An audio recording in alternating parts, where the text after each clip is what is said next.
안녕하세요. 식탁 위의 세계사를 소개하게 된 박준영입니다. 이 책은 다른 역사책과 달리 음식 재료의 역사와 유래에 대해 알려주는 책입니다. 저는 역사를 좋아하는데 요리에 대한 역사라 더 관심 있게 보게 되었습니다. 지금은 일상적으로 먹는 음식들의 역사를 보면 재미있는 이야기가 많습니다.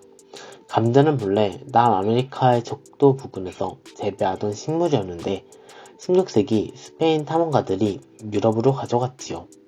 감자는 한때 악마의 열매라 불렸는데요. 감자의 울퉁불퉁한 모습과 작은 점들이 천연두를 연상시키기 때문이었지요. 감자 싹 안에는 솔라닌이라는 독소가 들어있어 싹을 도려내 먹지 않으면 하루 종일 복통과 설사에 시달렸는데요.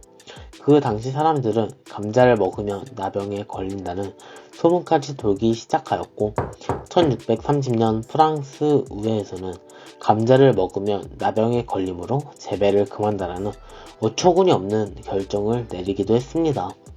이렇게 유럽에 들어간 감자는 돼지 사료나 포로의 식량으로 사용하였고 감자를 먹은 포로나 돼지들이 별 이상이 없는 것이 확인되자 하나 둘 사람들이 감자를 먹기 시작했어요. 그렇게 되기까지 200년이나 걸렸다니 편견이라는 것이 참으로 무서운 것 같습니다. 프로 이센이 오스트리아와 7년 전쟁을 벌일 때 감자를 군대 전투 식량으로 사용해서 프로 이센이 승리하는데 큰 역할을 하기도 하였습니다.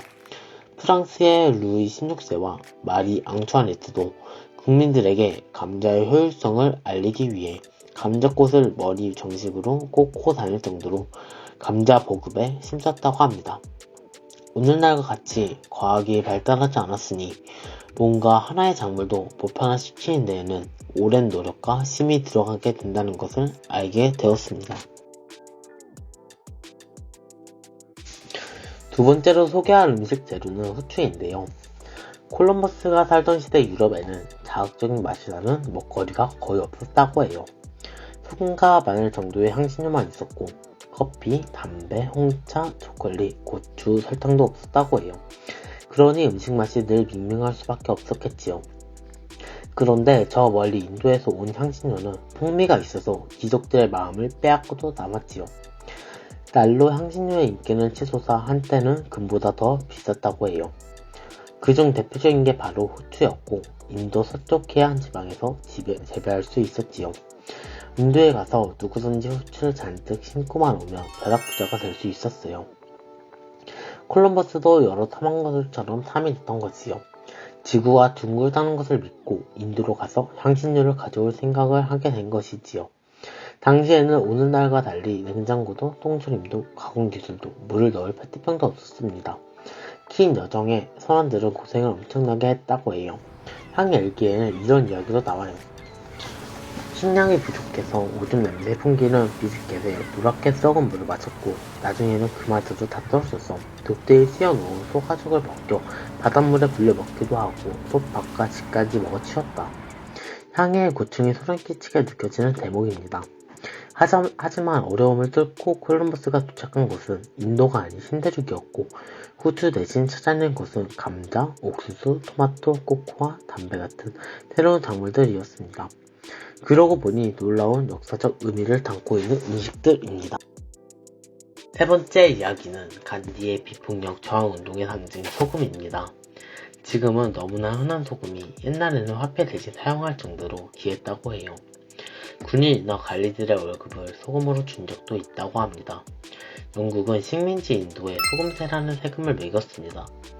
인도 사람들은 제 집 앞에 소금밭이 있는데 아주 비싼 세금에 영국 소금만을 먹어야 했답니다.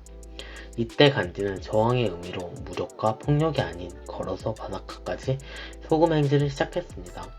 악에 협조하지 않는 것은 선에 협조하는 것만큼이나 중요한 의미입니다. 라고 말하면서요.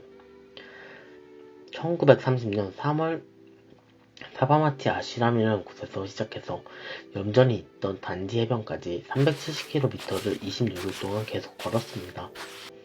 60세 할아버지가 깡마른 몸으로 모자도 없이 맨발로 40도를 오르내리는 날씨에 타박타박 걸어가는 모습은 인도 사람들의 마음을 움직였고 70명의 동지들과 시작한 행진이 바닷가에 도착할 즈에는 어마어마한 인파가 몰렸다고 합니다. 해안가에 도착한 간디는 침묵 속에서 소금을 집어 올려 맛을 보는 행위는 인도 사람들에게 큰 울림을 전해주었습니다.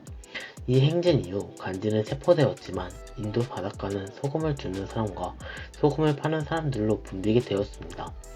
영국인들은 소금을 줍고 파는 사람 2명을 수록했지만 비폭력 저항은 계속되었고 마침내 1947년 8월 15일 인도는 영국으로부터 독립할 수 있었습니다. 폭력이 아닌 묵묵히 자신의 권리를 주장하고 항거하던 간디와 인도인들이 존경스러워지는 대목입니다. 이 외에도 책에는 돼지고기를 먹음으로 발생하는 곡물값의 상승 이야기, 가난한 나라들의 배고픔을 달래는 옥수수 이야기, 백성들에게 일요일마다 닭고기를 먹게 해주고 싶었던 앙트사스 이야기 등이 실려 있습니다. 우리가 경제력이 생기고 농업이 발달하며 음식 재료들이 풍성해지고 윤택해지기 전에는 먹는 문제로 삶이 힘들었다는 사실을 다시금 확인할 수 있었습니다. 새로운 향신료를 찾아 목숨을 건 향해를 하고 감자나 옥수수 보급을 위해 왕비까지 나서서 홍보를 했던 이야기는 참 인상 깊었습니다. 먹을거리는 삶의 가장 기본 욕구라서 민감하다는 것도 알게 되었습니다. 간디의 소금 저항은 한 민족의 커다란 독립으로 번져가고 영국으로부터 독립을 이루게 하는 동기가 되기도 하였습니다. 먹는 것 앞에는 한없이 겸손해지는 대목이기도 합니다. 음식 재료를 보는 세계사는 새로운 각도에서 세상을 조명해 볼 수 있는 좋은 기회를 제공합니다. 여러분에게도 흥미로운 책을 소개해드립니다. 지금까지 식탁 위의 세계사 박준영이었습니다.